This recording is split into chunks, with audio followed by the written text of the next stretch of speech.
মাছের মাথা দিয়ে বাঁধাকপি আশা করি আপনারা সবাই অনেকবারই বানিয়েছেন, বাট কি পদ্ধতিতে আর কি মশলা দিলে এটার টেস্টটা অনেকটাই বেড়ে যায় সেটাই আমি আজ এই ভিডিওতে আপনাদের করে দেখাবো।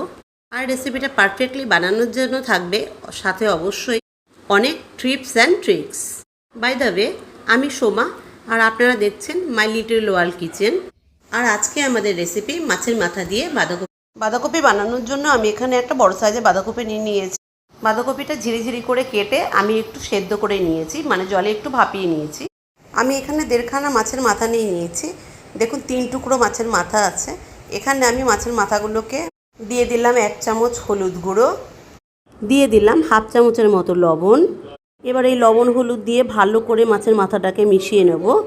মিশিয়ে রেখে দেবো মাথাটা আমি 10 মিনিট ম্যারিনেটের জন্য। মাথাটা ম্যারিনেট হতে হতে এখানে একটা মশলা তৈরি করে নিচ্ছি। 2টো তেজপাতা, 3-4টে শুকনো লঙ্কা, 1 চামচ জিরে আর 1 চামচ ধনে। এবার গোটা জিরে গোটা ধনে দিয়ে ওটা ভালো করে আমি মিডিয়াম ফ্লেমে রেখে কড়াইতে একটু নেড়ে নেব। এটা কিন্তু লো মিডিয়াম রেখেই করতে হবে গ্যাসটা, কারণ এটা যাতে পুড়ে না যায়। পুড়ে গেলে কিন্তু টেস্টটা একদমই ভালো লাগবে না। এবার কড়াইতে আমি দিয়ে দেবো কিছুটা রিফাইন্ড অয়েল। তেলটা গরম হয়ে গেলে আমি কড়াইতে একটু তেলটা ছড়িয়ে নিয়ে এতে দিয়ে দেবো ম্যারিনেট করা মাথাগুলো। গ্যাসটা মিডিয়াম ফ্লেমে রেখে কিন্তু মাথাগুলো ভাজতে হবে যাতে পুড়ে না যায় আর ভেতরটা খুব ভালো মতন করে ভাজা হয়ে যায়। এবার মাছের মাথাটা যাতে একটু নরম হয়ে যায় তার জন্য আমি একটু ঢেকে দেবো 2-3 মিনিটের জন্য। দেখুন মাছের মাথাগুলো 1 পিঠ হয়ে গেছে। এবার আমি উল্টে পাল্টে এগুলোকে পুরোটাই ভেজে নেব। আমার মাছের মাথাটা ভাজা একদম কমপ্লিট। দেখুন পুরোটাই ভালো করে ভাজা হয়ে গেছে।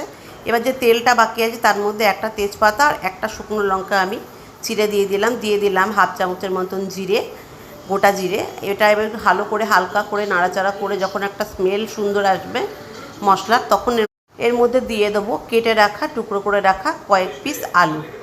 বাঁধাকপিতে কিন্তু আলু না দিলে একদম ভালো লাগে না, ওই জন্য কয়েক পিস আলু দেবো, খুব বেশি আলু আমি দেবো না। এবার আলুর মধ্যে দিয়ে দেবো আমি 1/2 টিস্পুনের মতো লবণ, কারণ যাতে আলুর ভেতরে লবণটা ভালো মতন ঢোকে আর আলুটা একটু তাড়াতাড়ি সেদ্ধ হয়ে যায়।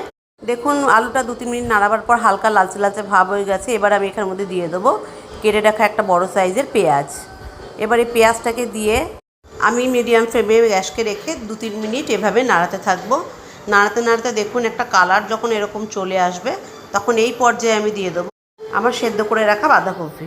দেখুন বাঁধাকপিটা অনেকটাই সেদ্ধ হয়ে গেছে, ভাপিয়ে নিয়েছি আমি, কারণ বাঁধাকপি যদি ভাপিয়ে না নেওয়া হয় ভেতরে অনেক রকমের পোকা, অনেক রকমের জীবাণু থাকে, তাই বাঁধাকপিটা ভাপিয়ে নেওয়া অনেকটাই জরুরি। এবার দেখুন এটা ভালো করে আমি একটু নাড়িয়ে চাড়িয়ে নেব আলুর সাথে। দেখুন 2-3 মিনিট নাড়াবার পর আমি এর মধ্যে অ্যাড করে দেবো 1 চামচের মতো লবণ। লবণটা দিয়ে আমি বাঁধাকপির সঙ্গে লবণটা ভালো করে মিশিয়ে নেব। ভালো করে মেশানো হয়ে গেছে। এবার একটা থালা দিয়ে আমি বাঁধাকপিটাকে ঢেকে একটু হতে দেবো মিনিট 3-4। এদিকে ভেজে রাখা মশলাটা আমি পাটায় শুকনোভাবে গুঁড়ো করে নেব। মশলাটা গুঁড়ো হয়ে গেলে এদিকে ঢেকে রাখা থালাটা আমি নাবিয়ে দিয়ে আমি বাঁধাকপিটাকে আবার নাড়াবো, তার কারণ তলায় যাতে না লেগে যায়। এবার দেখুন নাড়ানোর পর আমি দিয়ে দিলাম এখানে কয়েকটা কাঁচা লঙ্কা চেরা। আমি পুরো রান্নাটাই কিন্তু কাঁচা লঙ্কাতেই তৈরি করব। এবার আমি এতে অ্যাড করে দিলাম একটা বড় সাইজের টমেটো কুচি। এরপর দিয়ে দেবো 1.5 চামচের মতন হলুদ গুঁড়ো। এবার সমস্ত মশলাটাকে আমি খুব ভালো করে বাঁধাকপির সাথে মিশিয়ে নেব গ্যাসের ফ্লেমটা মিডিয়ামে রেখে। রান্নাটা কিন্তু গ্যাসের ফ্লেমটা মিডিয়ামে রেখেই করতে হবে। দেখুন এভাবেই মিডিয়াম ফ্লেমে রেখে আমি 4-5 মিনিট একটু ভালো করে নাড়িয়ে নিলাম। এরপর আমি মাছের মাথাটা ছিল ভেজে রেখেছিলাম, ওটাকে আমি হাত দিয়ে একটু টুকরো করে নেব। খুব বেশি গুঁড়ো করব না, একটু বড় বড় সাইজের করে টুকরো করে নেব। দেখুন আমি মাছের মাথাগুলো টুকরো করে নিচ্ছি ঠিক এই বড় বড় করেই। এবার আমি এর মধ্যে বাঁধাকপির মধ্যে মাছের মাথাগুলো দিয়ে দেবো। মাথাটা দেবার পর আমি বাঁধাকপির সঙ্গে ভালো করে মিশিয়ে নেব। মাথাটা মিশিয়ে নিয়ে এবার আমি এটাকে একটা থালা দিয়ে ঢেকে হতে দেবো মিনিমাম 4-5 মিনিট। দেখুন 4-5 মিনিট হয়ে যাবার পর বাঁধাকপিটা ঠিক এই পর্যায়ে এসছে, সেদ্ধ সব হয়ে গেছে।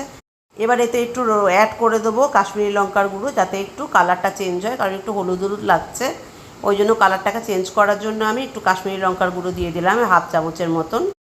লঙ্কার গুঁড়োটা দেওয়ার পর দেখুন আমি ভালো করে একটু নাড়াচাড়া করবো। নিচ দিয়ে কিন্তু অনেকটাই জল বেরিয়ে গেছে। আমি আর জল এতে অ্যাড করিনি, কারণ বাঁধাকপি দিয়ে অনেক জল বেরিয়ে যায়, তাই এটা আস্তে করে মিডিয়াম ফ্লেমে রেখে আস্তে আস্তে নাড়াতে থাকবো। এখন আমি এতে অ্যাড করে দেবো 1 চামচের মতন চিনি। রান্নার স্বাদের যে ব্যালেন্সটা আছে সেই ব্যালেন্সটা রাখার জন্য চিনিটা দেওয়া খুব প্রয়োজন। নিরামিষ তরকারি বাঁধাকপি এগুলোতে চিনি না দিলে টেস্টটা কিন্তু একদমই ভালো হবে না।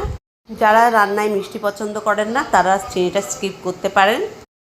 দেখুন বাঁধাকপিটা কিন্তু আমি আর ঢাকিনি থালা দিয়ে, এইভাবে কিন্তু নিচের জলটা অনেকটাই শুকিয়ে গেছে। বাঁধাকপিটা এখন পুরো রেডি সার্ভ করার জন্য। আমার রেসিপিটা আজকে আপনাদের কেমন লাগলো আপনারা কমেন্ট বক্সে অবশ্যই জানাবেন।